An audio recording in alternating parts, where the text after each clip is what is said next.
Today's Gospel. Jesus and his disciples came to Bethsaida. Some people brought him a blind man, whom they begged him to touch.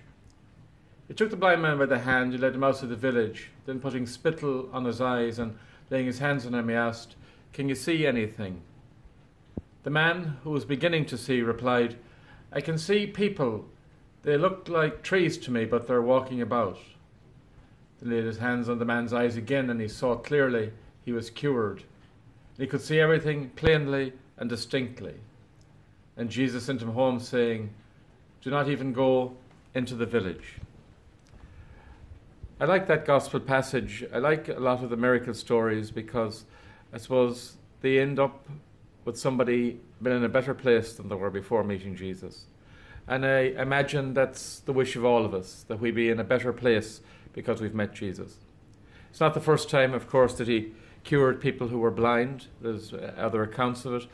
But I like this one because it's not instant and it's not neat. He spits on the ground. He makes a paste with the dirt of the ground and rubs it into the man's eyes. It's almost crude, almost vulgar, you could say. But I think what it's saying to me anyways is healing isn't always simple or easy or neat or tidy. Sometimes it involves a struggle.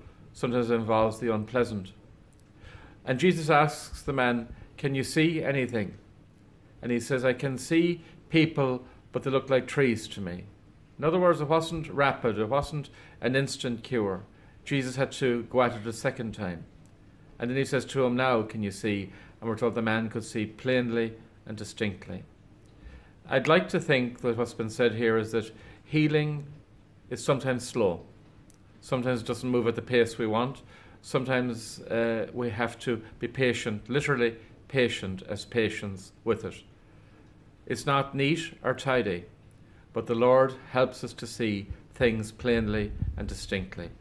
I like that idea, and that's the idea I'd like to share with you today, that we can and will, please God, see things plainly and distinctly, even if it's not instant.